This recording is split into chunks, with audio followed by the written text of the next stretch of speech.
कहा जाता है कि जब जब सियासी किला बनता है तो उसमें सेंधमारी के लिए किसी बड़े राजनेता को सक्रिय होना पड़ता है और मध्य प्रदेश की राजनीति में भी कुछ ऐसा ही हो रहा है, क्योंकि राजधानी भोपाल में बीजेपी के किले में सेंधमारी कर रहे हैं पूर्व मुख्यमंत्री दिग्विजय सिंह। एमपी न्यूज की इस खास पेशकश में आप सभी दर्शकों का बहुत बहुत स्वागत है। मैं हूं महेंद्र सिंह और बताने की कोशिश करूंगा कि किस तरह से कांग्रेस के बड़े नेता दिग्विजय सिंह अब सियासत की दुनिया के बाहुबली बनकर उभर रहे हैं। जी हां, हालात ही कुछ ऐसे हैं और सियासी समीकरण भी कुछ ऐसे ही संकेत देते हैं।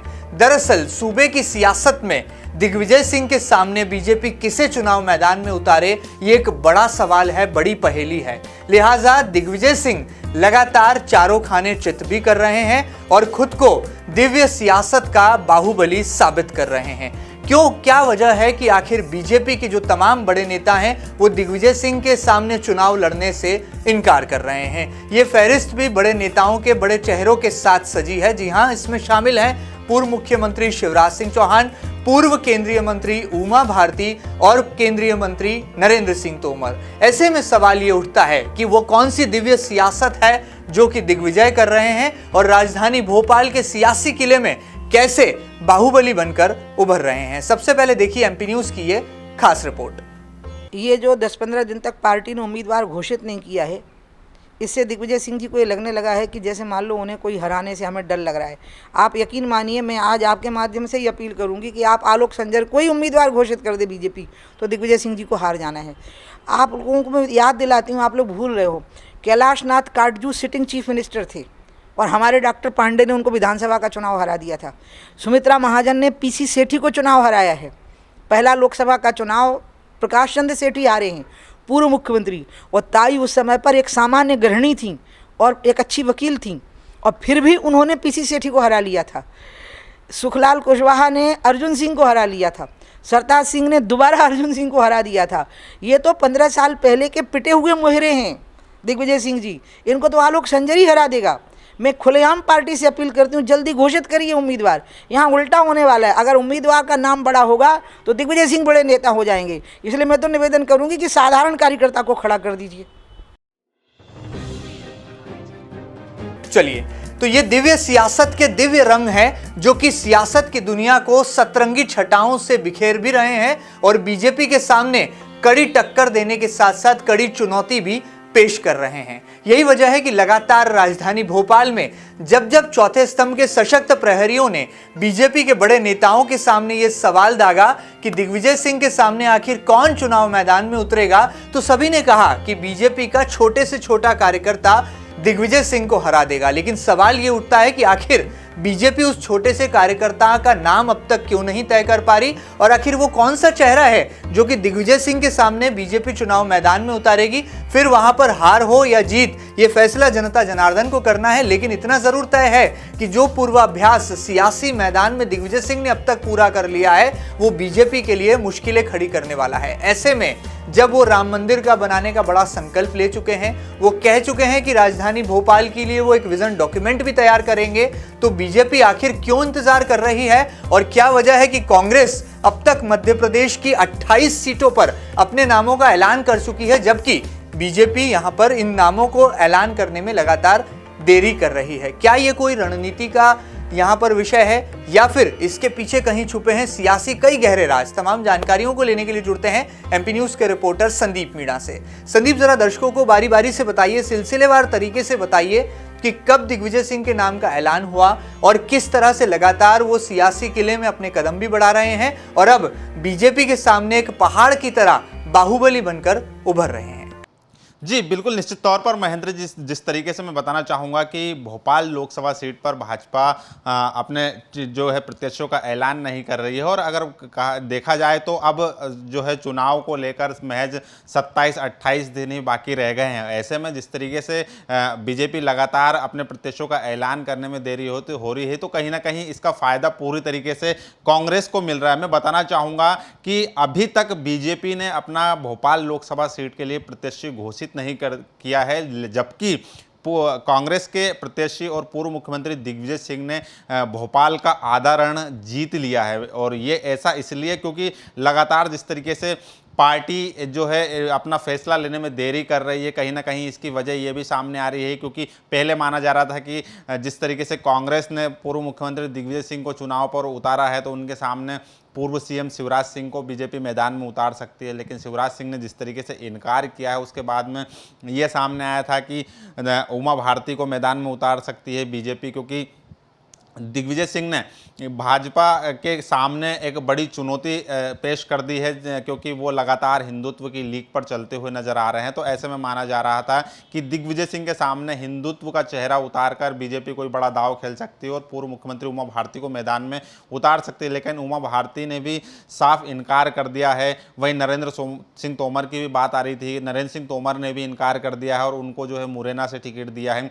तो ऐसे में कहीं ना कहीं ये माना जा रहा है कि दिग्विजय सिंह के सामने तमाम जो बीजेपी के नेता हैं वो भले ही दिग्विजय सिंह को ये कह रहे हैं कि दिग्विजय सिंह पिटे हुए मोहरे हैं, दिग्विजय सिंह को कोई भी बीजेपी का छोटा सा कार्यकर्ता हरा सकता है, बूथ स्तर का कार्यकर्ता हरा सकता है। लेकिन अगर ऐसा है तो फिर ये सोचने वाली बात है कि बीजेपी को आखिर में अपने प्रत्याशियों का ऐलान करने में इतनी देर क्यों हो रही है। और यही वजह है कि यहाँ पर बीजेपी के चारों खाने दिग्विजय सिंह के सामने चित होते हुए नजर आ रहे हैं और ऐसे में कोई बड़ा नेता रिस्क नहीं उठाना चाहता है, लिहाजा किसी छोटे बीजेपी के कार्यकर्ताओं को जो है बलि का बकरा बनाने की फिराक में भाजपा कोई ऐसा चेहरा ढूंढ रही है जो कि दिग्विजय सिंह के सामने खड़ा किया जा सके। लेकिन लगातार जिस तरीके से भोपाल लोकसभा सीट में दिग्विजय सिंह की बात की जाए या उनके समर्थकों की बात की जाए या फिर उनके बेटे नगरीय प्रशासन मंत्री जयवर्धन सिंह की बात जाए, लगातार भोपाल, सीहोर और जितने भी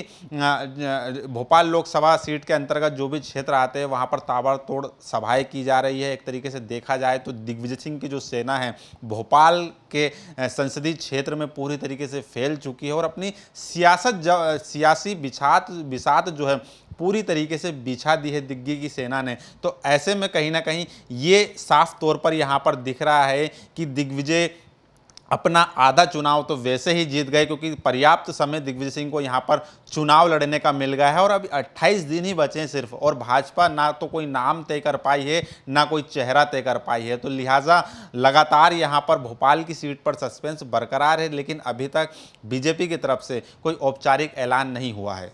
जी संदीप, बहुत बहुत शुक्रिया इन तमाम जानकारियों के लिए। लेकिन दर्शकों को बता दें कि ये कहानी बड़ी दिलचस्प है और दिग्विजय सिंह के बारे में कहा जाता है कि वो राजनीति के चाणक्य हैं। शायद यही वजह है कि बीजेपी उनके सामने एक बड़ा पहाड़ सा चेहरा लाना चाहती थी, लेकिन धीरे धीरे ये जो बड़े चेहरे थे ये खुद को पीछे करते चले गए और अब बीजेपी को यहाँ पर अपने एक आम कार्यकर्ता को ही सामने लाने की मजबूरी आन खड़ी है।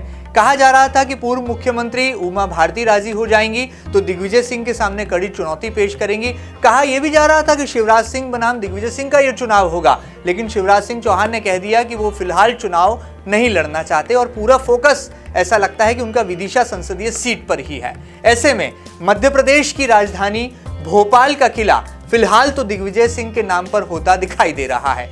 क्या लगता है, किस तरह से एडिटोरियल नजर इस पर पॉलिटिकल एनालिसिस करती है? एक बार फिर जुड़ते हैं एमपी न्यूज के रिपोर्टर संदीप मीणा से। संदीप, जरा दर्शकों को बताइए कि क्या लगता है और आखिर क्या वजह है कि ये बड़े नेताओं के इनकार की क्या कहानी है कि दिग्विजय सिंह लगातार चुनावी मैदान में एक के बाद एक किला जीतते जा रहे हैं और बीजेपी इंतजार कर रही है सही तारीख की। आखिर वो तारीख कब आएगी और कब दिग्विजय सिंह के सामने बीजेपी का एक छोटा सा कार्यकर्ता चुनाव लड़ेगा? ये हम नहीं कह रहे बल्कि बीजेपी के तमाम बड़े नेता कह रहे हैं।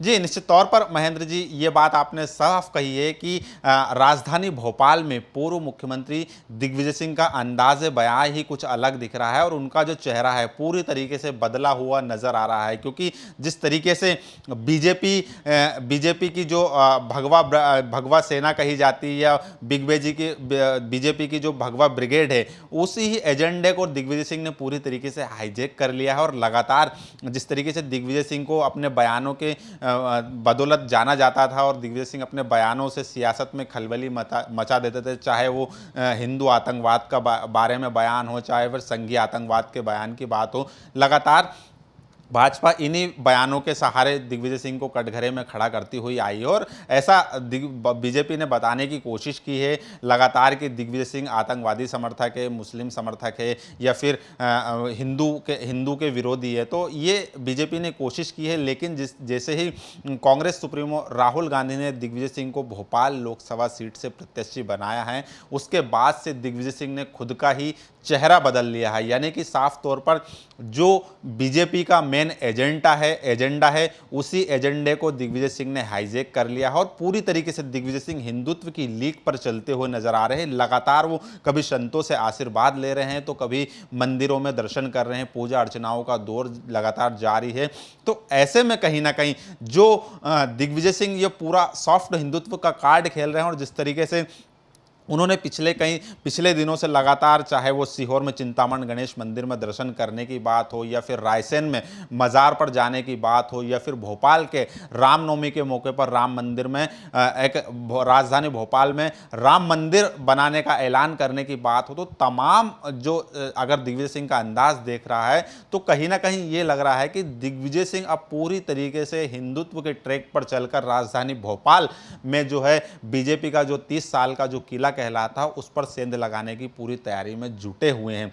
लेकिन जैसे ही अब, क्योंकि मैं बताना चाहूँगा कि बीजेपी ने पहले ही अपना पासा खेलकर जो है यहाँ पर दिग्विजय सिंह ने अपना जो चाल चली है वो चाल के कारण बीजेपी के सारे जो है चारों खाने चित कर दिए हैं और उसका जो मेन हिंदुत्व का एजेंडा है वही उससे छीन लिया है। तो ऐसे में बीजेपी ये चेहरा तलाश रही है कि दिग्विजय सिंह के सामने कोई हिंदूवादी चेहरा मैदान में उतारा जाए और उसके लिए उमा भारती और प्रज्ञा ठाकुर का नाम सामने आ रहा है। लेकिन उमा भारती पहले ही चुनाव लड़ने से इनकार कर चुकी है। ऐसे में कहीं ना कहीं संघ की प्रतिष्ठा, बीजेपी से ज़्यादा संघ की प्रतिष्ठा का विषय भोपाल लोकसभा सीट बन गई है। लगातार यहाँ पर जो है मंथन किया जा रहा है ऐसा कौन सा चेहरा उतारा जाए, क्योंकि काफ़ी दूरदृष्टि नेता हैं दिग्विजय सिंह और वो तमाम समीकरण को समझ चुके हैं क्योंकि उन्हें पर्याप्त समय मिला है। लिहाजा उसी को ध्यान में रख के बीजेपी के किले में सेंधमारी की पूरी तैयारियां की जा रही है। और अब जो दिग्विजय सिंह जिस तरीके से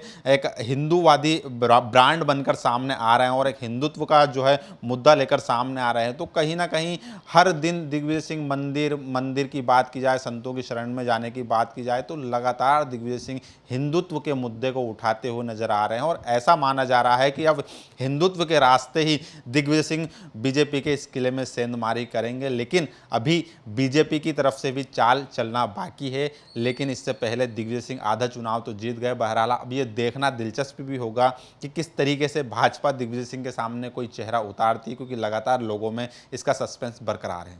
चलिए, बहुत बहुत शुक्रिया संदीप इन तमाम जानकारियों के लिए। तो यहाँ पर हम आपके लिए खास पेशकश लाए थे। ये किला है भोपाल का सियासी किला जिसमें सेंधमारी लगा रहे हैं दिग्विजय सिंह।